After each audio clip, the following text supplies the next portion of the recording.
जिन लोगों ने आपको अर्बन नक्सल कहा था, उन्हीं लोगों के साथ मिलकर काम करना पड़ रहा है, प्रचार करना पड़ रहा है। इंसर्जेंसी के मैं काम किया था, जिनको मैंने अरेस्ट किया था उनको सल्यूट भी किया। तो मैं इसमें वो गेंडे की चमड़े जिसे कहते हैं ना, वैसा हो गया इस मामले में। मानते हैं ना कि आप भटक गए, एक गलती किया मैंने। लेकिन वो आनंद सीना ठोक के कहता था कि मैं इस बार दिखाऊंगा, और आज वो आनंद अपनी गलती मान रहा है कि हाँ मेरी गलती हो गई है। मैं पागल हूँ क्या कि मैं कूद के यहाँ के मिस कॉल करूंगा, डमरू बजाऊंगा, ये सब काम करूंगा। लोकसभा चुनाव में आपके खिलाफ जो बयान दिए गए थे भाजपा नेताओं के, वो तो आपको याद है, किस तरह याद दिलाना पड़ेगा।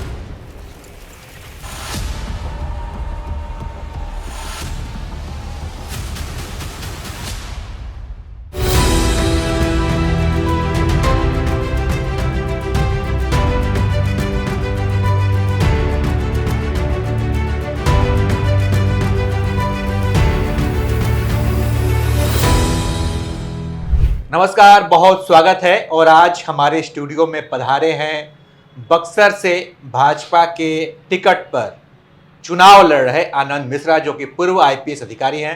सर, आपका बहुत स्वागत है। बहुत धन्यवाद। कैसे हैं आप? मैं एकदम बढ़िया। कैसा चल रहा है प्रचार? प्रचार अच्छा चल रहा है अपने लेवल पे, और काफ़ी ज़्यादा पार्टिसिपेटिव कैंपेन मैं कहूँगा। लोग काफ़ी पार्टिसिपेट कर रहे हैं। अच्छा। काफ़ी चीज़ें ऑर्गेनिकली हो रहा है, जैसे कि हमें नहीं अपना सामियाना लगाना पड़ रहा है, हमें व्यवस्था नहीं करनी पड़ी, लोगों को जोड़ना स्वतः हो रहा है, बहुत सारी चीज़ें। तो संगठन का साथ मिल रहा है कि नहीं? जी बिल्कुल मिल रहा है, संगठन मजबूती से साथ है। एक जो सवाल, जैसे ही आप बक्सर में आए हैं, विधानसभा का चुनाव लड़ रहे हैं, एक सवाल लोग पूछ रहे हैं कि हम आनंद जी पे भरोसा कैसे करें, कैसे विश्वास करें, क्योंकि जब वो चुनाव लड़ने आए थे बक्सर में, जब उन्होंने अपना वीआरएस लिया था, तो आए थे कि हम भाजपा के टिकट पर चुनाव लड़ेंगे। फिर चले गए, वो निर्दलीय चुनाव लड़े कि हम निर्दल बेहतर हैं।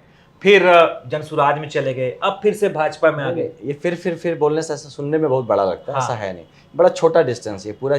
जो आप टाइम फ्रेम बता रहे हैं 8-9 महीने का टाइम फ्रेम है। हाँ। तो इसमें क्या है कि जब मैं आया तो मैं चुनाव लड़ने नहीं आया था। मैं भाजपा में शामिल होकर सांगठनिक तौर पे काम करना चाहता। संगठन जो काम कराती, चुनाव लड़ाती तो चुनाव लड़ाती। बट ये मेरा मकसद कतई नहीं था कि मैं चुनाव लड़ना है। दुर्भाग्य था मेरा कि मैं शायद अपनी बात को रख नहीं पाया, समझा नहीं पाया। तो मुझे पार्टी ज्वाइन ही नहीं कराया गया। ज्वाइन नहीं कराया गया तो एक आदमी जब आईपीएस की नौकरी छोड़ के आता वो हवा में हो गया ना। तो एक मतलब होता है कि एक अपने लोगों के बीच एक सम्मान की बात आ गई थी। तो इसलिए मुझे चुनाव लड़ना पड़ा कि मेरा वजूद जीरो शुरू होने से पहले ख़त्म ना हो जाए। राइट, तो इसलिए चुनाव लड़ना पड़ा। That is one part. जब स्वराज की जो बात करें तो वो एक, जब चुनाव लड़ लिया, दुर्भाग्यवश यहाँ पे भाजपा सीट नहीं निकाल पाई, तो होता है ना कि फिर मैं क्या करता उस टाइम में। तो मैं एक ट्रस्ट चला रहा था, एक उसके थ्रू मैं छोटे अपने काम कर रहा था। तो मुझे जनसुराज की तरफ से अप्रोच किया गया कि भैया हमारा पार्टी नहीं है, it's not a political party. मैंने साफ कहा कि मैं बीजेपी के लिए आऊँ। बीजेपी कभी पार्टी जब मुझे ज्वाइन करना है तो बीजेपी ज्वाइन करना, चाहे तो दुनिया भर के आप मुझे प्रलोभन नहीं देख के आप बुला सकते हैं, चाहे कोई भी हो, कितनी बड़ी पार्टी हो। जाऊँगा तो बीजेपी, जाऊँगा तो नहीं जाऊँगा। तो कहा गया कि नहीं भैया, ये तो Jan Suraaj is not a party, it is still एक आंदोलन है, एक अभियान है जो कि बिहार की बात करते हैं हम लोग, और बिहार की सही नैरेटिव सेट करने का प्रयास करें, जिससे कि लोग यहाँ के सही प्रश्नों पे बात करें, सही मुद्दों पे बात करें। And I was impressed. Like कोई भी आजकल पढ़ा लिखा आदमी उससे इम्प्रेस होता है। I was also impressed. बात सही है, और नैरेटिव तो आज भी मैं कहता हूँ नैरेटिव गलत थोड़ी है। जो बातें की जा रही हैं कि किस पे फोकस करना चाहिए, एकदम सही है। और कम ज़्यादा लगभग सारी पार्टियाँ उन बातों पे फोकस करती है। जनसुराज उसको बहुत अच्छे से पेश कर सकता है, वो क्वालिटी है। लेकिन जब उसका पॉलिटिकल पार्टी बना और जब पॉलिटिकल एक्टिविटी शुरू हुई, तो देन यू रियलाइज कि no boss, I am not meant for that. मैं तो प्योरली भाजपा माइंडेड रहा हूँ, प्योरली संघ से रिलेटेड रहा हूँ। वो मेरा प्लेटफॉर्म नहीं हो सकता था। तो मैं वहाँ से चुपचाप धीरे से निकल गया। और वो तो मुझे भी कह रहे थे कि आप टिकट लीजिए, आप चुनाव लड़िए, वो सब का थोड़ी कि मेरे पास ऑप्शंस की कमी थी। तो मैंने अप्रोच किया अपने भाजपा के शीर्ष नेतृत्व, प्रदेश नेतृत्व से, कि मुझे संगठन में जगह दिया जाए, मुझे काम कराया जाए, मेहनत करने की तरह मेहनत करके अपनी जगह बनाएंगे। मैंने कभी नहीं सोचा था कि मैं विधानसभा लड़ रहा हूँ, कभी नहीं सोचा था मैंने। लेकिन सर, जो पहला सवाल आपसे पूछा कि पहले तो आपने कहा कि बहुत ही कम टाइम फ्रेम है, लेकिन छोटे समय में जब इतने सारे बदलाव हुए इधर उधर, मैंने इसके बारे में आपको बताया ना बैकग्राउंड। हाँ। मैं बहुत स्टेबल आदमी हूँ बॉस, बहुत स्टेबल आदमी। यहाँ तो स्टेबिलिटी नहीं दिख रही है। मैंने आईपीएस किस लिए छोड़ा था? भाजपा। आप जनसेवा करें? नहीं, हाँ, बट बीजेपी के प्लेटफॉर्म से। हाँ। आज कहाँ खड़ा हूँ? बीजेपी के प्लेटफॉर्म पे खड़ा हूँ। तो हाँ, मेरा रास्ता ऐसा जरूर हुआ।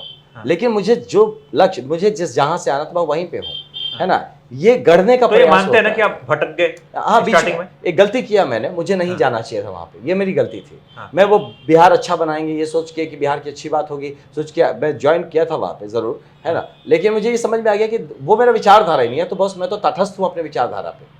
मैं तो अपनी बात जो पब्लिक सर्विस करूँगा भाजपा के मंच से करूँगा, तो पब्लिक सर्विस और भाजपा के मंच पे हूँ।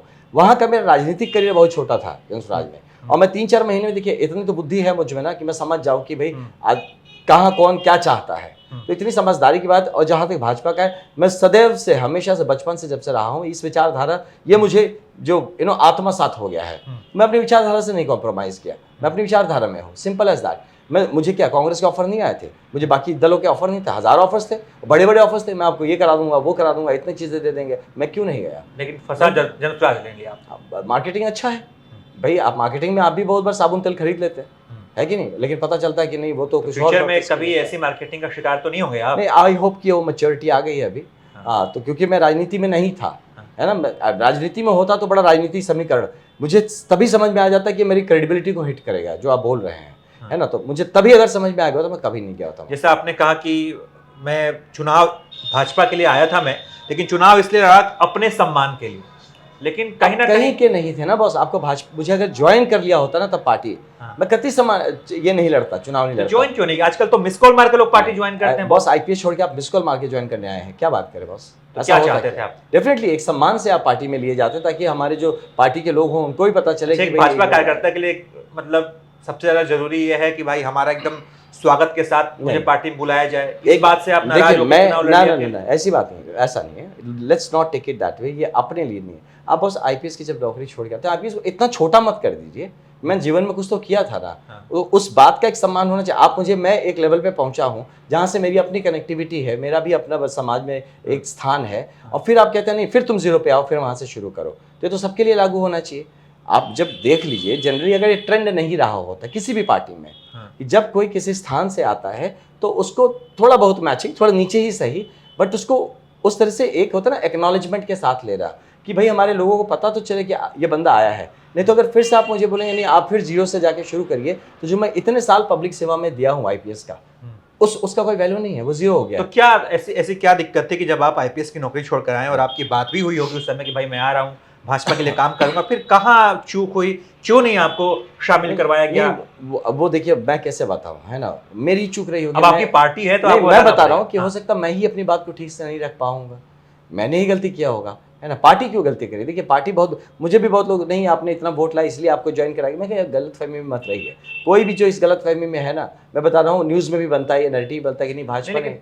सर हम ये देख रहे हैं कि मैथिली ठाकुर एक दिन पहले पार्टी ज्वाइन करते हैं टिकट मिल जाता है। हाँ, जेडीयू में भी राहुल सिंह डुमराव से कैंडिडेट है, एक दिन पहले पार्टी ज्वाइन करते हैं टिकट मिल जाता है। तो आप इस उम्मीद में थे कि आपको भी ऐसे ही एक दिन पहले बीजेपी ज्वाइन करवाया जाएगा, टिकट दिया जाएगा, चुनाव लड़ेंगे, ऐसा नहीं होता है तो आप निर्दलीय चुनाव लड़ते हैं। आप लगातार ये बात बोल के प्रूफ करना चाह रहे हैं, स्टैब्लिश करना चाह रहे हैं। नहीं मैं जानना चाहता हूँ। मैं तो बता चुका हूँ, जिस बात को बता चुका, फिर भी आप बार बार पूछ रहे हैं। मैं साफ साफ बताता हूँ कि मैं यहाँ कुछ लेने नहीं आया हूँ, ठीक है, मैं इस भाव से आया हूँ कि मैं एक संगठित तौर पे मैं कुछ अपनी ओर से दूंगा समाज को, ओके, और वो एक मतलब क्या बोला जाए, इलेक्टोरल पोस्ट से ही होगा ऐसा ज़रूरी नहीं है, हाँ, बट इलेक्टोरल पोस्ट से हाँ वो इजी होता है। मैंने अपने आप को समर्पित किया, मैं अवेलेबल हूँ। अब संगठन मुझे जैसे यूज़ करे, आप मुझे कहीं का कोई प्रभार दे दिए, जाओ भैया तुम वहाँ से ये काम करो, है ना, या आप चुनाव लड़ो, संगठन ने बोला नहीं तुम चुनाव लड़ो। ये धैर्य उस समय भी रख लेते, संगठन ने कहा कि अभी आनंद आप लोकसभा मत लड़िए, आप थोड़ा सा साथ मुझे, मैं क्या बोल रहा हूँ आपको किशोर जी,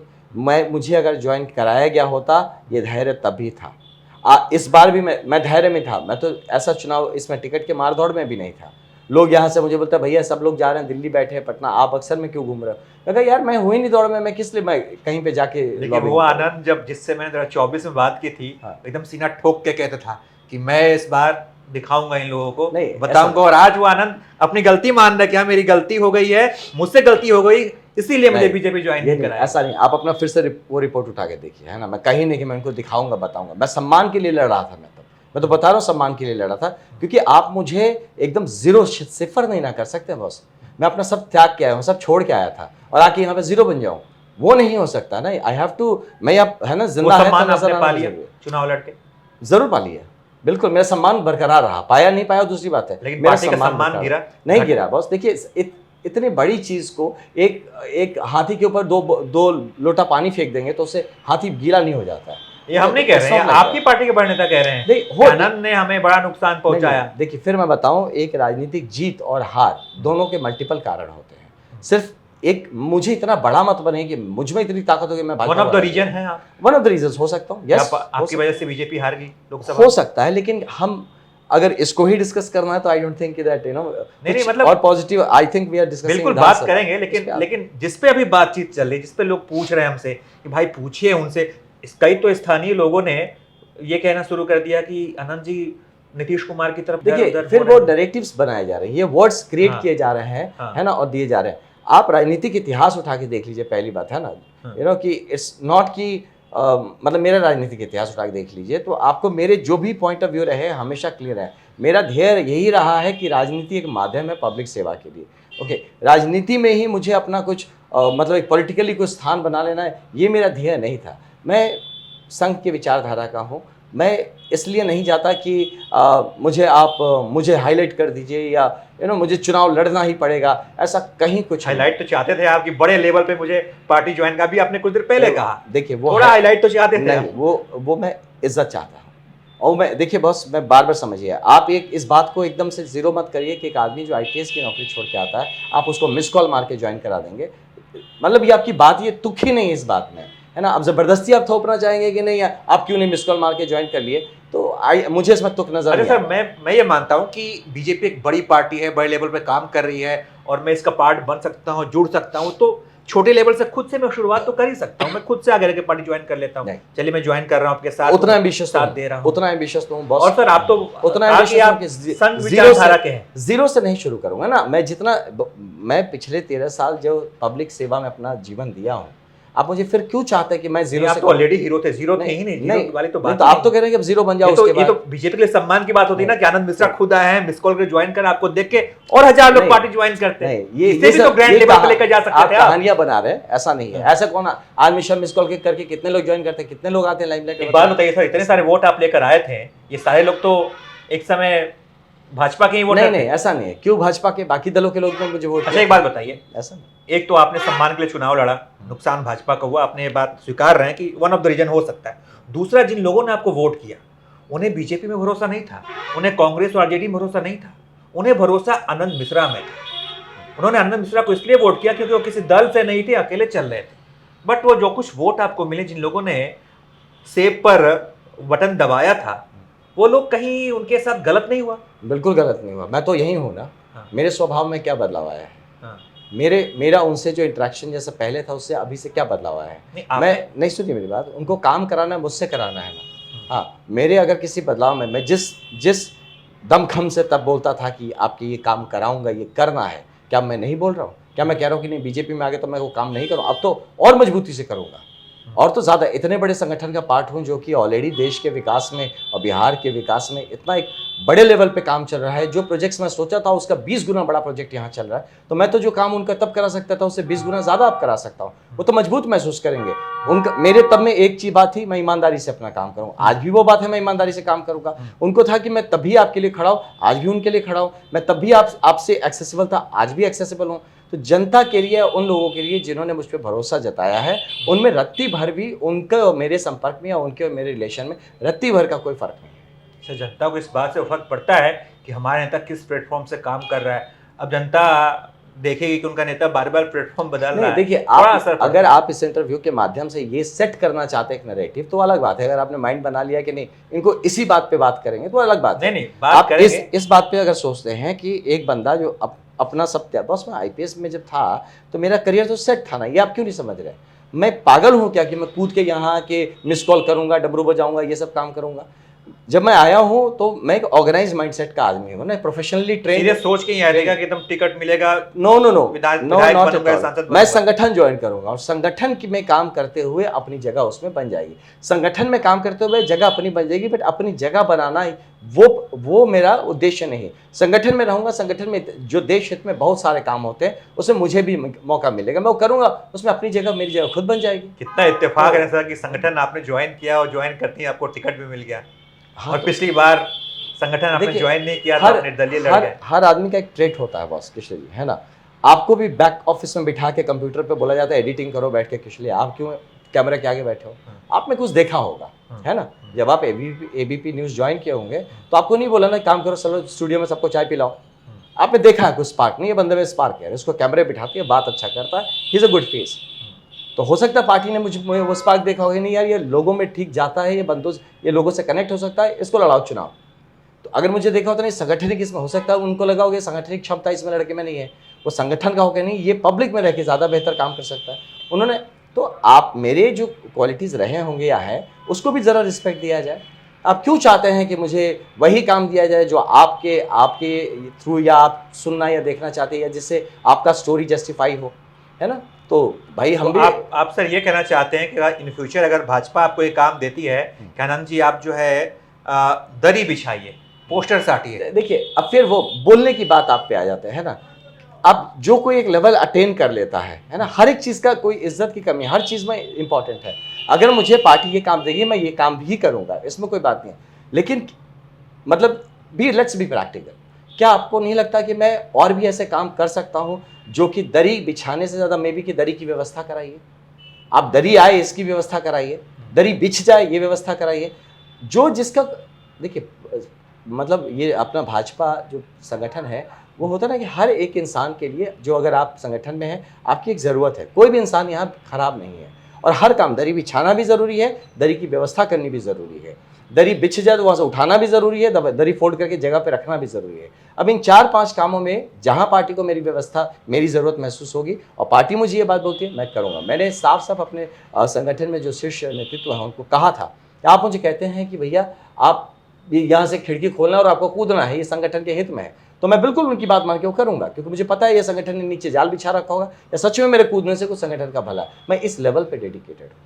पिछले लोकसभा चुनाव में आपके खिलाफ जो बयान दिए गए थे भाजपा नेताओं के, वो तो आपको याद है कि सर याद दिलाना पड़ेगा? नहीं, मैं आपको फिर बता दूं कृष्ण जी, ये इंटरव्यू मैं नहीं देखूंगा, मैं अपना इंटरव्यू देखता ही हूँ, या मेरे बारे में कही हुई बात आपने नहीं, मेरे कहे हुए बात भी नहीं देखता हूँ। कोई कान में आके फूंक देता है भैया ऐसा चल रहा है, ऐसा सुना, अच्छा ओके, मेरा इन्फॉर्मेशन बेस यही है।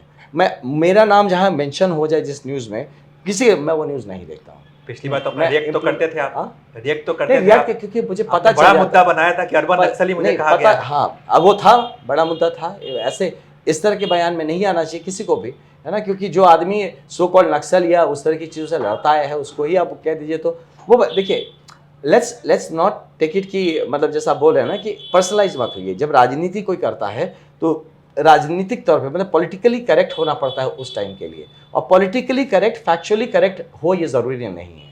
तो अगर ऐसा कभी किसी ने कहा है ना राजनीतिक कारणों से, तो उसको लेके अब क्रिटिसिज्म करने का कोई मतलब नहीं। नहीं, हम तो जानना चाह रहे हैं कि अब कैसा लग रहा है, जिन लोगों ने आपको अर्बन नक्सल कहा था उन्हीं लोगों के साथ मिलकर काम करना पड़ा है, प्रचार करना पड़ रहा है। मैं बता रहा हूँ, मैं पुलिस वाला था और इंसर्जेंसी के मैं काम किया था, जिनको मैंने अरेस्ट किया था उनको सल्यूट भी किया हूँ, समझ रहे हैं? तो मैं इसमें वो गेंडे की चमड़े जैसे कहते हैं ना, वैसा हो गया इस मामले में कि इससे फर्क नहीं पड़ता है, क्योंकि इंसान क्या ना कि कैटेगराइज नहीं करते कि जीवन भर एक आदमी ऐसा ही रहेगा। आप जीवन भर ये नहीं करेंगे, कल को आप सीनियर बनेंगे, आप एडिटिंग में जाएंगे, हो सकता है आपका अपना मीडिया हाउस हो, तो you will develop with time ना। तो ऐसे हम आपको कैसे ब्रांड करके रख दे कि नहीं आप तो यही करेंगे, आप जीवन भर यही करेंगे और यहीं से आप रिटायर हो जाएंगे। ऐसे मेरा भी जो है लाइफ में कि किसी के साथ कोई रिलेशन जब स्थापित होता है तो वो जैसे प्रोफेशनल या पॉलिटिकल रिलेशनशिप वो मैच्योर होता है, और वो अलग अलग टाइम पे अलग अलग शेप्स लेगा, तो दैट्स इट। अच्छा, कुछ भाजपा कार्यकर्ता नाराज इस बात से कि भाई हम लंबे समय से पार्टी के झंडा ढोए हैं, पोस्टर लगाए हैं, और एक आदमी जिसने लोकसभा चुनाव में हमें हराया, पार्टी के खिलाफ जाकर उसने काम किया और आज उन्हें टिकट दिया गया है। देखिए उन कार्यकर्ताओं के लिए आप क्या कहेंगे? दो शब्द कहिए। मैं उनके लिए यही कृतज्ञता उनके लिए जताऊंगा, है ना। पहली बात कि आपने अपनी जगह पे मुझे ये जिम्मेदारी दी है या देने दिया है, पहले तो कृतज्ञता है आपके लिए, और मुझे पूरा यकीन है कि जिसने जो मेहनत किया है उसका जगह या उसकी काबिलियत कभी भी एक्नॉलेजमेंट से महरूम नहीं होगा। ज़रूर हो सकता है वक्त की बात है, कभी कभी अलग अलग होता है ना, चीज़ें सेट हो जाती हैं, उस हिसाब से चीज़ें बन जाती हैं, समीकरण होता है राजनीति में। हो सकता है कि हमारे नेतृत्व को लगा होगा कि अभी के समीकरण में मैं सबसे सही बैठता हूं जो कि सीट निकालने में और यहाँ काम करने के लिए उपयोगी होऊंगा, तो मैं उस हिसाब से उपयोग में लाया गया हूँ। हो सकता है हमारे जो नाराज कार्यकर्ता या जो लीडर्स की आप बात कर रहे हैं, हो सकता है पार्टी ने उनके लिए कुछ और तरीके से उनके पॉलिटिकल करियर को प्लान किया होगा। तो मुझे नहीं लगता कि राजनीति कहीं पे एक ऐसे इंसिडेंट पे खत्म हो जाती है, ना उनके लिए, ना मेरे लिए, ना किसी के लिए। एक ऑडियो से संभावनाओं का जगह है। एक ऑडियो सुनाना चाहूंगा आप। ये आनंद मिश्रा का मीटिंग में जय श्री राम सुनाई देते हैं क्या? भाई और बहनों, ये लालू यादव ने आनंद मिश्रा को सेटिंग कर दिया है मिथिलेश जी का वोट काटने के लिए। ये बताइए, ये पहचान गए आवाज किसकी? ये पॉलिटिकल से हिमंता जी की। बिल्कुल बिल्कुल हिमंता जी हैं और वो बीजेपी के बड़े नेता हैं। हम इनको मतलब बिल्कुल आपसे छोटे मोटे कार्यकर्ता के तौर पर नहीं देख सकते। नहीं, असम के मुख्यमंत्री रहे हैं, आपने उनके अंडर में काम भी किया है, नहीं। आपने कई बार उनको रिपोर्ट किया है। वो बिहार की धरती पर जहां से आप चुनाव इस समय लड़ रहे हैं, इसी धरती पर वो पिछले साल आकर कहते हैं कि आनंद जो है ये लालू यादव का आदमी है, लालू यादव ने इसको भेजा है। अब देखिए, राजनीति जो होता है ना, मैं आपको बताया, पॉलिटिकल स्टेटमेंट देना, पॉलिटिकली चीज़ों को समझाना जनता को, है ना। अब राजनीति में क्या होता है कि आप हमेशा अपने लोगों को ये समझाते हैं कि जो विपक्ष में आपके खड़ा है वो गलत है। सिंपल, आप उसके गलत पॉइंट्स को हाईलाइट करते हैं, अच्छे पॉइंट्स को दबाते हैं, यही तो है। अब उसमें जनता का अपना अंडरस्टैंडिंग है कि वो उसको कैसे समझती है। तो उन्होंने यही बात कहा कि जय श्री राम कहा कि नहीं, तो वो अलग बात है कि मेरे जय श्री राम से नारे से शुरू होता था, उसी से ख़त्म होता था। उन्होंने उनको किसी ने ब्रीफ नहीं किया था। तो दूसरा जो कि लालू यादव का है, तो उनको भी अच्छे से पता है ये बात, मतलब वो तो मैं और साथ उनको पता मैं कितना कट्टर सनातनी हूँ, ये बात उनको भी पता है। लेकिन अब पॉलिटिकली हाँ, मैं लग रहा है कि मैं अपोजिशन में खड़ा हूँ, तो जितने ऐसे लोग हैं अपोजिशन में वो पक्का एक दूसरे के साथ सांठगांठ करके भाजपा से लड़ रहे हैं, तो उन्होंने मुझे उसके साथ ब्रांड कर दिया, और तब उनका पॉलिटिकली वही स्टेटमेंट करेक्ट भी था। उसमें क्या गलत था अगर उन्होंने अपनी इसी लाइन में वो आगे कहते हैं कि ये मुझसे कहते हैं कि मुझे बीजेपी के लिए काम करना है, Yes. मुझे वीआरएस चाहिए। सही बात।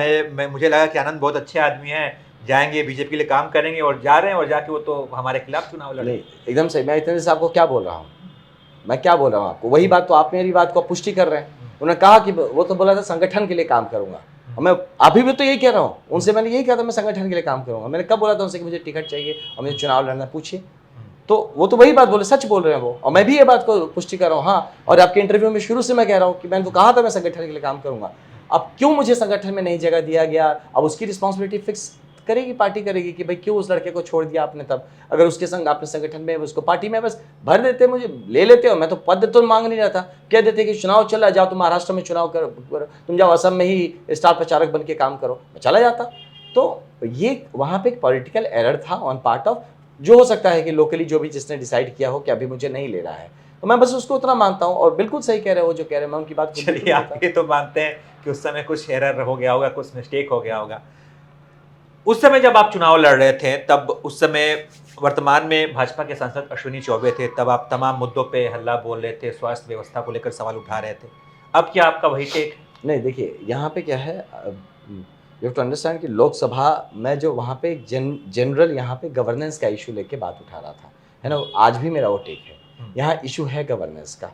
अब जैसे कहिए, मैं अभी विधानसभा लेवल पे बात कर रहा हूँ, लेकिन विधानसभा पे मैं तो एडमिनिस्ट्रेशन में रहा हूँ, तो आई नो कि एडमिनिस्ट्रेशन में एक राजनीतिक जो आदमी होता है, मतलब एक पब्लिक रिप्रेजेंटेटिव जो होता है, उसका बहुत बड़ा से होता है कि गवर्नेंस कैसा रहेगा, कैसे वो सुपरविजन से, उससे अकाउंटेबिलिटी से, कि आप अधिकारी से अकाउंटेबल करते हैं कि भाई ये सरकारी प्रोजेक्ट है, ये क्यों नहीं हुआ और कैसे होगा। तो एज ए टीम उनको काम करना है। तो जब भी कोई राजनीतिक आदमी फेल होता है तो गवर्नेंस वहाँ का हिल डुल जाता है। तो मैं वो इशू उठा रहा था, यहाँ पे जनरली ये इशू है। ओके, अब उसमें ऐसा नहीं कह सकते कि सांसद महोदय ने कोई काम नहीं किया, चीज़ें हो रही हैं, लेकिन जो स्पीड होना चाहिए था वो नहीं हुआ था। तो मैं उस बात को उठा रहा था, यहाँ पे जो व्यवस्थाएं होनी चाहिए थी नहीं हो पाई थी, मैं मुद्दा उठा रहा था। और मुझे लगता है पूरा बिहार ही, अभी बिहार को इतना नीचे ले जाया गया है ना। अब तब तो मैं वो बोल नहीं सकता था भाजपा के फेवर में, लेकिन मैं तो जानता था मन धन में कि बिहार का प्रॉब्लम क्या हो गया था, कि बिहार को जितना गर्त मिल रही गया 1990 से 2005 तक, इतना नीचे ले जाया गया कि उसको जीरो तक लाने में, माइनस से जीरो तक लाने में 20 साल का वक्त लग गया, है ना। अब डेफिनेटली जीरो में नहीं है, अब पॉजिटिव हो गया है, प्लस में आ गया। अब यहाँ से रफ्तार पकड़ रहा है। तो अब उस रफ्तार को पकड़ाने के लिए आपको ऐसा जनप्रतिनिधि चाहिए जो कि गवर्नेंस का इशू समझता हो, जो उस रफ्तार में वो ईंधन बन के काम कर सकता है। और मुझे तब लगता था कि शायद यहाँ पे क्योंकि अश्विन चौबे जी ऐसे भी नहीं लड़ रहे थे, है तो मैं उनके विरुद्ध तो कुछ बोल भी नहीं रहा था। ये मुझे ये तब महसूस हो रहा था कि एक ऐसा यहाँ पे विकल्प चाहिए। मुझे डेफिनेटली लग रहा था, हर प्रत्याशी को लगता है कि मैं शायद सबसे अच्छा काम कर पाऊंगा। मेरे मन में भी आइडियाज़ खलबला रहे थे, मेरे मन में भी जोश जुनून तब भी था, आज भी है कि मैं ये करूँगा वो करूँगा। मुझे लगता था मुझे मौका मिलेगा मैं करूँगा, अब चुनाव लड़ रहा हूँ तो जीतने के लिए लड़ रहा हूँ। तो डेफिनेटली उसी फ्लो में मैंने बोला, और जो बोला उसके लिए मैं आज भी स्थिर हूँ। उसको मैं नहीं बोला कि मैंने जो बोला गलत था, बिल्कुल इशू था। अब उसके एक छठे भाग में मुझे काम मिला है, तो डेफिनेटली विधायक होने के बाद वो सारी बातें जो मैंने कही है उसको पूरा करके दिखाऊंगा, इस जगह को आदर्श स्थापित करके दिखाऊंगा। ये तो बात हो गई कि बक्सर की जनता आप पर भरोसा क्यों करे। बक्सर की जनता बक्सर बीजेपी पे भरोसा क्यों करे? क्योंकि यहाँ पर स्वास्थ्य मंत्रालय मंगल पांडे के पास है, यहाँ के अश्विनी चौबे केंद्रीय मंत्री रहे हैं, इसके बावजूद हॉस्पिटल की हालत आप जानते ही हैं। आप पिछली बार भी देखे थे, अभी भी वही है। एक हॉस्पिटल बन के तैयार है, ऐसे ही पूरा बेड नया नया है, सब ऐसे ही बंद करके रखा गया है, उसमें भी कुछ सुधार नहीं हुआ। और भी कई जगह हॉस्पिटल बनाए गए हैं, वहाँ पे भी हालात बदतर है। देखिए, इसलिए भरोसा करें कि जिन्होंने 1990 टू 2005 का बिहार देखा है या सुना है ना, उसके बाद का 2005 से 2025 तक का जो बिहार, जिस तरह से बिहार उदय हुआ है, बिहार का जिस तरह से डेवलपमेंट हुआ है, तब आज तो आप हॉस्पिटल की बात कर रहे हैं कि बेड है, नए बेड है, खाली पड़े हैं। तब हॉस्पिटल में गाय बांधे जाते थे, भैंस बांधी जाती थी, है ना। आज तो उसमें बेड आए हैं, वो स्टार्ट होने के कगार में हैं। फिर बता रहा हूँ, अब यहीं से रफ्तार पकड़ना है हमें। जो इतना मटिया मेल कर दिया गया था बिहार को, उसको उस गर्त से उठा के ऊपर लाने में बहुत एफर्ट लगता है। अब बिहार भाजपा पे क्यों भरोसा करे कि आज के दिन में अगर एक विकसित बिहार का प्लान या सपना है ना, और जो विकसित भारत का सपना है 2047 का, उसके संग अलाइन करके कोई दल काम कर सकता है, प्रूवन काम कर सकता है और ठोस तरीके से काम कर सकता है, तो डेफिनेटली वो भाजपा ही है। बाकी और दल हैं, नए नए दल आए हैं, जनसुराज भी आया है जो कि अच्छे नैरेटिव्स बोल रहा है, लेकिन वो नैरेटिव्स पे मैं भी उसमें चला गया था। लेकिन बाद में जब बैठ के मैंने सर्च किया वो नैरेटिव डाल के गूगल पे कि, तो देखा यार, या तो उस बात जो कह रहे हैं कि बच्चों की शिक्षा की व्यवस्था कर रहे हैं, वो तो भाजपा ऑलरेडी कर रहा है ना। नवोदय विद्यालय के तौर पे, केंद्रीय विद्यालय के तौर पे, ऐसे बहुत सारे और भी प्रकल्प है जिस पे वो काम कर रहा है, एजुकेशन के लिए। तब फिलिप मिल रहा है वहाँ पर, राइट टू एजुकेशन है, बहुत सारी चीज़ें हो रही है। आप बात करते हैं कि एम्प्लॉयमेंट के बारे में, बिल्कुल यहाँ एम्प्लॉयमेंट पे काम चल रहा है। यहाँ पे आप देख लीजिए, जो एम्प्लॉयमेंट के आप आंकड़े उठा के देखिए, तो 2005 और 2025 में मतलब मल्टीपल टाइम्स बढ़े हैं। यहाँ पे क्या लोगों को नौकरी नहीं मिली? हाँ, हमारी ज़रूरतें ज़्यादा हैं, उस हिसाब से हम काम करें। वैसे आप बात जब महिलाओं की करते हैं, महिलाओं से सैकड़ों योजना है जो यहाँ पे ऑलरेडी चल रहा है। आप सस्ते ऋण की बात करते हैं, यहाँ तो यार ऋण मतलब सस्ते के आपको तो बिना टैक्स मतलब नॉन इंटरेस्ट का, मतलब जीरो इंटरेस्ट पर ऋण मिल रहा है। आप बुजुर्गों की बात करें, बुजुर्गों के हर तरह के केयर्स करे जा रहे हैं। आप किसानों की बात करें, मल्टीपल स्कीम्स हैं जो किसानों के लिए किए जा रहे हैं। तो कहने का मतलब कहीं है जो कोई बात कर रहा है और कहीं है जो उस पर काम कर रहा है, लेकिन उसकी मार्केटिंग नहीं कर पा रहा उस तरह से, या मार्केटिंग नहीं कर रहा है, तो इसीलिए मुझे लगता है कि बिहार भाजपा पे आपको भरोसा किसी को भी करना चाहिए, क्योंकि इस दल के पास प्लान है, विजन है और करने की क्षमता भी। लेकिन जब सर बार बार आप जनसुराज वाली बात कर रहे हैं तो हमको बड़ा अफसोस हो रहा है कि 24 में जब आपसे मिला था तो आप उस समय बड़े ही बुद्धिमान, चालाक, चतुर, विजनरी नेता लग रहे थे। सब कुछ सोच समझकर एक एक कदम फूक फूक कर रखने वाला नेता, जो सब कुछ जानता है, समझता कैसे काम करना है।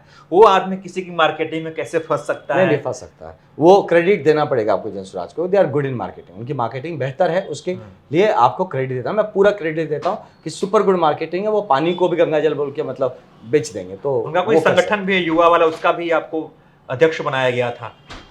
हाँ जी बिल्कुल, हाँ, मुझे युवा का अध्यक्ष बनाया गया था। मतलब इस लेवल नेम सेक वो बाद में बनाया गया ना बॉस। मैं तो जुलाई के आसपास, जुलाई अगस्त में गया था, वो जनवरी फरवरी में किया गया ये वाला चीज़, और मैं मार्च में छोड़ दिया।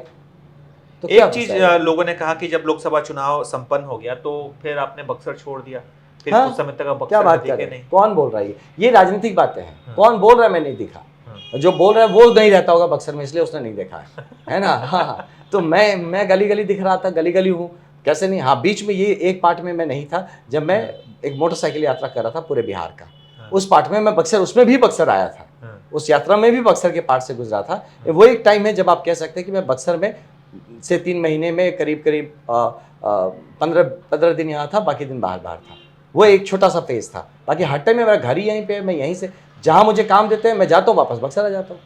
बक्सर मेरा बेस है, मैं कहीं नहीं गया, कभी नहीं गया। जो बोल रहे हैं वही बक्सर नहीं रहता। बक्सर के लिए क्या क्या करना है, क्या क्या प्राथमिकताएं होंगी आपकी? देखिए अभी अभी एक दल का पार्ट हूँ मैं, ठीक है ना। तो अब आप मुझसे निर्दलीय जैसे क्वेश्चंस पूछेंगे और कहेंगे कि आप समझदार लीडर थे, अभी नहीं है। हाँ, तो वैसे वैसे ये बेवकूफ़ी होगा इस तरह की बातें करना। एक दल में हूँ जिसका एक प्लान है विकसित बिहार का, और विकसित बक्सर उसका पार्ट है। उसमें प्राथमिकताएं फिर भी मैं आपको गिना सकता हूँ कि जो मेरे लिए पर्सनल लेवल पे जिसमें मैं तुरंत चोट करना चाहूँगा वो है ज़मीनी लेवल का करप्शन। यहाँ सबसे बड़ा इशू है, क्योंकि वहीं से आप कुछ करने जाएंगे वो नीचे से आपका ज़मीन खींच देता है, आप गिर जाएंगे, काम ही नहीं होगा। तो ज़मीनी करप्शन है, उस पर मैं काम करूँगा। गवर्नेंस के इशू को मैं बेहतर करूँगा। यहाँ गवर्नेंस गैप जो है उसको मैं ज़रूर भरूंगा। उसके बाद जो हेल्थ इंफ्रास्ट्रक्चर है उस पर यहाँ मेजर काम करने की ज़रूरत है, तो मैं ज़रूर करूँगा। एजुकेशन जो यहाँ के स्कूलें हैं, हर स्कूल एक आदर्श विद्यालय बने, इसके लिए मैं काम करना चाहता हूँ। यहाँ जो हमारे युवा हैं उसके लिए स्किल डेवलपमेंट और उसके एजुकेशनल जो पॉसिबिलिटीज़ हैं उसको यहाँ पे कैसे हम बेहतर कर सकते हैं, इंक्लूडिंग यहाँ के लिए यूनिवर्सिटी का डिमांड है जो करना है। यहाँ पे महिलाओं के कॉलेजेस और एजुकेशन का डिमांड है जिसको पूरा करने की ज़रूरत है। यहाँ स्पोर्ट्स के लिए एक बहुत बढ़िया कल्चर है, लेकिन स्पोर्ट्स फैसिलिटीज़ नहीं है जिसको करने की बहुत ज़रूरत है। उससे भी और उसके साथ साथ यहाँ पे बक्सर एक धाम के रूप में डेवलप करने की ज़रूरत है। बक्सर की आइडेंटिटी बक्सर धाम, जैसे मथुरा एक धाम है, अयोध्या एक धाम है, काशी एक धाम है, वैसे बक्सर एक धाम है। यहाँ पे यहाँ का आध्यात्मिक जो आप देखेंगे सिद्धाश्रम, बक्सर को सिद्धाश्रम धाम कहा जाता रहा है, तो उसका जो इतिहास है, जो गौरव है उसके साथ, उसको पुनः स्थापित करने की यहाँ ज़रूरत है। यहाँ का जो स्पिरिचुअल जो बेस है उसको फिर से हमें तैयार करने की ज़रूरत है। तो इन सारे पे मोटा मोटा ये काम। जो यहाँ के वर्तमान विधायक हैं उनके कार्यकाल को आप कैसा देखते हैं? 10 साल का। जीरो। क्यों बता रहा हूँ मैं आपको, एक सिंगल प्रोजेक्ट, उनको बिठा लीजिएगा अपने इंटरव्यू में, अब बोले एक प्रोजेक्ट बताइए बाबा आप क्या करके लाए हैं। एक प्रोजेक्ट, वन सिंगल वन, 10 20 50 छोड़ दिए, एक प्रोजेक्ट जो आपके वो जो MLA लैड फंड के अलावा आपने एक कोई यहाँ पे किसी का कहीं से कोई CSR ही मंगा लिया होगा, छोड़िए बाहर का दूसरा इन्वेस्टमेंट, है ना। कोई ऐसा प्रोजेक्ट जो आपका प्रोजेक्ट है जिसको आपने आइडियलाइज किया है, उसको आपने मतलब उसका आपने रचना उसकी की है, हाँ, उसका आपने डिटेल बनाया प्रोजेक्ट बना DPR बनवाया है, उसको आपने एग्जीक्यूट करवाया है, फिर उसका रिव्यू लिया है और उसको स्टैब्लिश किया है। एक सिंगल प्रोजेक्ट बना दे, वो एज छोटा एज एक कुआं खोदने जैसा। वो तो कहते हैं सड़कें बनवाई हमने ज्योति चौक से लेके पता नहीं गोलंबर तक। ये सरकार करती है, जो डिपार्टमेंट के लोग हैं वो करते हैं, अधिकारी कर रहे हैं। उन मतलब अब पता नहीं आपने उनसे कब बात किया, जब वो मतलब नॉर्मल सेंसस में थे तब बात किया, या otherwise I don't know. But जिन्हें अगर रात को आपने बात किया होगा शाम 6 बजे के बाद, तो आई थिंक आप दिन में भी एक बार बात करके देखिए, 2-3 बजे के आसपास। लेट मत करिएगा। क्यों, रात में क्या दिक्कत? अब जो भी होता होगा उनका, है ना, वो पर्सनल उनका अपना चॉइस है, उसमें मेरा कुछ कहना है। लेकिन एक टाइम के बाद वो बात नहीं आप कर सकते। लोग बताते हैं जैसा मुझे कि हम रीच आउट करने की कोशिश करते हैं, तो भैया हो नहीं पाता है हमारी, क्योंकि ये विधायक थे, हमसे लोग काम करवाते थे अपना, ये मैं करता भी था। हाँ, मैं कहता भी था कि विधायक जी कह रहे शायद वो बात कर लें, तो बोलते भैया वो बोलते तो हैं हाँ हाँ हाँ हाँ, लेकिन होता कुछ नहीं है।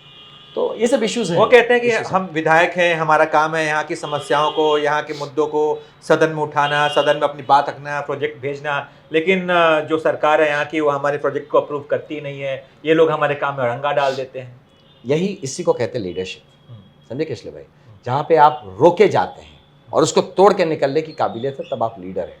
अगर आप रुक जाते हैं तो आप फॉलोअर हैं, है ना। तो वो खुद मान लिए कि उनमें लीडरशिप कैपेसिटी नहीं है, ठीक है, तो जनता देख लियो, तो खुद बोल दिया, अपना सर्टिफिकेट दे रहे कि भाई हमसे हो ना पा रहा है। आप पक्ष में रहिए, पक्ष में बहुत, आप में अगर लीडरशिप क्वालिटी नहीं होगी तो आप पक्ष में बैठ के भी काम नहीं करा सकते। तो सिंपल है, उन्होंने अपना सर्टिफिकेट खुद दे दिया कि मैं भाई किसी काम का नहीं हूँ, तो जनता अब उसका फैसला कर दे।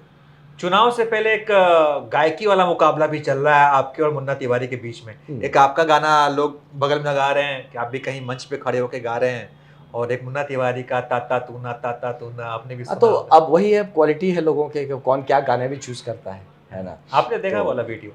नहीं, हाँ देखा था, मैंने भी देखा था। मैं ये वीडियो नहीं देखा जो आपने कंपैरिजन का वीडियो कहा था। हाँ, लेकिन उनका वो वीडियो मुझे किसी ने भेजा, छोटा सा, मैं क्या है। नहीं तो मैं फिर बोला रात का प्रोग्राम था, तो रात का प्रोग्राम कुछ भी हो सकता है। रात में कोई गा रहा है तो अब किस सेंस में गा रहा है भगवान ही जानता। तो मैं कुछ इस पर टिप्पणी नहीं करते, लेट्स नॉट गेट पर्सनल, है ना। उनके अपने चॉइसेस है, और संस्कृति को बढ़ाना चाहिए, लेकिन मुझे लगता है संस्कृति को होशो हवास में बढ़ाना चाहिए। संस्कृति बढ़ाना खराब है। कभी आपकी मुलाकात हुई इस बीच विधायक जी से? अभी भी रिसेंटली नहीं हुई, मतलब लास्ट कुछ महीनों में तो नहीं। बातचीत कभी हुई आप? अरे एकदम दंड प्रणाम नमस्कार होता है, बड़े भाई जैसे हैं, बिल्कुल। क्यों नहीं होगा, बिल्कुल होगा। है तो समाज के ही, अपनी जगह के लोग, तो उनमें क्यों होगा। ऐसा भाव नहीं है ना, विमनस्ता का भाव नहीं है। तो ठीक है, रिस्पेक्ट अपनी जगह पे तो हमेशा रहेगा, सदैव रहेगा। आपके अंदर आप कहते हैं कि आपको समाज सेवा करना है, समाज सेवा का भाव रहा है। जब आप आईपीएस के अधिकारी थे, जब आपके पास नौकरी थी, उस दौरान आपका जो गांव है शाहपुर में है ना शायद, वहाँ पे भी शाहपुर में भी है, पसौंडा हाँ। गांव, तो आपने इटाड़ी में, कुछ लोगों के लिए जिगना काम में भी। किया, कुछ लोगों के लिए मदद की, कुछ गांव में छोटे मोटे विकास देखिए, कार्य यही बात है। थोड़ा बहुत पैसा तो उस समय होगा आपके पास। नहीं, मैं इसको करता था थ्रू ट्रस्ट, करता था थ्रू सीएसआर करवाता हाँ, था। यही जानना चाहता हूँ। हाँ, तो मैं कुछ ट्रस्ट होते थे जिनसे मैं जुड़ा हुआ था, मल्टीपल लोग थे जो एनजीओस थे जो काम करते थे, या तो उनसे बात करता था या कहीं पे सीएसआर के थ्रू मैं किसी को बोल देता था, वो वहाँ पे काम कर देता था। अधिकारियों में जान पहचान होने के कारण से मैं अपने अधिकारियों को बोल देता था कि भाई इसमें ये काम में मदद कर दो, वो काम। इस तरह के छोटे बड़े काम कराता रहा, लेकिन मैं उसको भजाया नहीं। मैंने आज तक अपने सोशल सर्विस को, मैं तो अपनी 1/3 अपना सैलरी लगातार देता रहा हूँ हमेशा से फॉर सोशल सर्विसेज। वो 1/3 सैलरी हमेशा मैं आउट कर देता था, वो टुवर्ड्स पब्लिक सर्विस हो, चाहे किसी फॉर्म में रहे, किसी की पढ़ाई में हो जाए, किसी की शादी में हो जाए, किसी की बीमारी में हो जाए, कहीं कुछ बनाने में हो जाए, तो 1/3 सैलरी मैं लगातार हमेशा से बढ़ा साइड करता रहा हूँ फॉर पब्लिक कॉज। मेरी उतनी काबिलियत थी, जितनी काबिलियत थी उतना करता था। 1 लाख की सैलरी, 30,000 रुपये, 33,000 रुपये देता था, बस। जब आप नौकरी में थे तो बतौर अधिकारी खूब तारीफ हुई कि आपने खूब सारे एनकाउंटर्स किए हैं। ये तारीफ की बात नहीं है, बट एनीवेज, हाँ। इसके साथ ही आपके ऊपर फेक एनकाउंटर के भी आरोप लगे। कुछ अखबारों की कटिंग मेरे पास है जिसमें एक महिला कह रही है कि पुलिस वाले आते हैं, वो ड्रंक होते हैं और वो हमारे साथ गलत बिहेव करते हैं। ये एक नॉर्मल डिस्कोर्स है, जब जहाँ पे भी दुर्भाग्यवश गोलियाँ चलती हैं वहाँ लोग इस तरह के आरोप प्रत्यारोप होते हैं। वो सब चीज़ों का एक मैजिस्ट्रियल इंक्वायरी भी होता है, वो कुछ हवा में नहीं छोड़ दिया जाता कुछ भी। आप मत सोचिए आप गोली मार के निकल जाएंगे, सब कुछ का प्रॉपर जुडिशियल मैजिस्ट्रियल इंक्वायरी होता है, ह्यूमन राइट्स का इंक्वायरी होता है, उसके बाद ही आपको क्लीन चिट मिलता है। तो जहाँ पे भी मेरे जो ऑपरेशंस थे मोस्टली जंगल ऑपरेशंस थे, काउंटर इंसर्जेंसी ऑपरेशन। मैं वो नहीं था कि इसको पकड़ लिया फिर उसको गोली मार दिया, उस टाइप का इनकाउंटर स्पेशलिस्ट नहीं था मैं, है ना। इनकाउंटर स्पेशलिस्ट मतलब ये नहीं कि मैं गोली मारने में महारत है। इनकाउंटर स्पेशलिस्ट मतलब मैं जो जैसे आर्मी या कोई मिलिट्री करती है कि आप जहाँ पे आप पे बंदूक से या फिर मिलिट्री अटैक होता है वहाँ आप मिलिट्री रिस्पॉन्ड करते हैं, तो उस तरह की थी। और जहाँ तक आप बात कर रहे हैं कि जिस एक इंसिडेंट जो कि था वहाँ पे वो बड़ी चीज़ें थी, बड़ा मैं एक एंटी नार्कोटिक्स पीछे पड़ गया था, एएनएस बना था, एंटी नार्कोटिक्स स्क्वाड पीछे पड़ गया था इस पूरे ड्रग माफिया के। तो फिर उनके भी वो तो क्यों चाहेंगे कि भैया ऐसा एसपी बैठे यहाँ पे, कुछ ना कुछ तो लगाएंगे कि इसको निकालो यहाँ से। तबादला करवाया गया आपका उसके बाद से। तो ये होगा, ये this is part of life. और जब आप पुलिस ऑफिसर बनते हैं, हाँ मैं गलत होता तो भाई मुझ पर एक्शन हो गया होता। मैं गलत नहीं था बॉस, ना मैं सस्पेंड हुआ, नहीं मेरा कुछ गया, क्योंकि मैं गलत नहीं था। मैंने कानूनन जो कानून काम करा था। एनीवेज वो इशू अलग था, उसमें बहुत सारी चीज़ें थी जिसका अलग लेवल पे वो चला और वो कंप्लीट। ऐसे मोटा मोटी कितने अपराधियों का अपने ऊपर पहुंचाया है?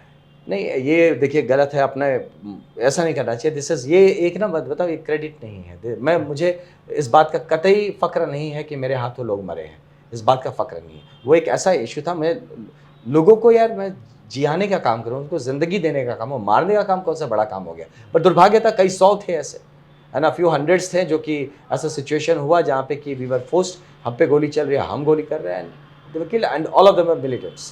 तो इस बात का अफसोस है कि आपके हाथ से लोग मरे, चाहे वो अपराधी हैं क्यों ना हो। नहीं एक ह्यूमन लेवल पे एक रहता है अफसोस, है ना, कि यार क्यों मारना पड़ा, है ना। वो भी किसी का भाई रहा होगा, किसी का बाप रहा होगा, किसी का घर का चिराग रहा होगा। हाँ, लेकिन ये भी है कि वो दुर्भाग्य है कि वो देश के हित में काम नहीं कर रहा था, वो देशद्रोह का काम कर रहा था, नेशनल गुड या नेशनल इंटरेस्ट के अगेंस्ट काम कर रहा था, पब्लिक इंटरेस्ट के अगेंस्ट काम कर रहा था। तो फिर in the larger good, yes, वो तो कहते हैं ना कि परित्रणाय साधुनाम विनाशाय चतुष्कृताम, दोनों काम बताए गए हैं गीता में करने को। जो अच्छे लोग हैं उनकी भलाई करो, जो मैं करता रहता था, मैंने बताया 1/3 सैलरी दे देता था और इस काम के लिए। और परित्रणाय साधुनाम विनाशाय चतुष्कृताम, जो दुष्ट थे उनका विनाश भी करता था। तो मैं वर्दी से जो आप एक्सपेक्ट करते हैं, जो आप धर्म को लेके साथ चले, मैं पूरे धर्म के साथ अपने वर्दी का धर्म निभाया हूँ और धर्म और सच्चाई के साथ काम किया। बहुत बहुत धन्यवाद कि आपने हमें समय दिया, इतनी सारी बातचीत की। Thank you. बाकी आपके हवाले अगर आप बक्सर की जनता से कुछ कहना चाहें तो सर स्वागत है। जी बहुत धन्यवाद आपको ये मौका देने के लिए। मैं अपनी बक्सर की सम्मानित जनता से ये बात कहना चाहूँगा कि आप बाकी जितनी किशोर भाई ने भूमिका बांधी और सब कुछ कही है ना, इसको आप अपने तर्ज पे सोचिएगा और इस तर्ज पे सोचिएगा कि एक आदमी जो अपनी नौकरी, अपना जीवन, अपना सेट करियर त्याग के आया है, आपसे कुछ लेने नहीं आया, कुछ देने आया, अपने मिट्टी के लिए कुछ वापस करने आया है। और भरोसा कर सकते हैं, मैं यही कहूँगा। और काफ़ी सारी चीज़ें जो करनी है, जीवन छोटा है, जितना कर सकूँ मैं अपनी पूर्ण समर्पण भाव से मैं अपने क्षेत्र के लिए और बिहार के लिए काम करना चाहता हूँ। आप इसमें सहयोग करें, बस यही। धन्यवाद। बाकी सर को तो यही लग रहा है कि मैं कहीं से सवाल के खिलाफ ही लेकर आ रहा हूँ, लेकिन एक बात और ईमानदारी से कह दूं मैं आपसे कि बक्सर में जब मैं आया, लोगों से मिला तो लोगों ने कहा कि सर बड़ा अच्छा लगेगा कि हमारा कोई विधायक पूर्व आईपीएस हो, हम बाहर कहीं जाएंगे, बेंगलोर, हैदराबाद, दिल्ली, तो हम बड़ा गर्व से कह पाएंगे कि हमारा विधायक पूर्व आईपीएस अधिकारी रहा है। बहरहाल अब ये जो लोगों ने ख्वाब पाले हैं, जो आनंद जी चाहते हैं, उसमें कितना हकीकत में तब्दील हो पाता है ये वक्त बताएगा। बाकी हमारी बातचीत कैसी रही इसके बारे में आप जरूर बताइएगा। देखते रहिए आप ABP live. Thank you sir. Thank you so much. Thank you.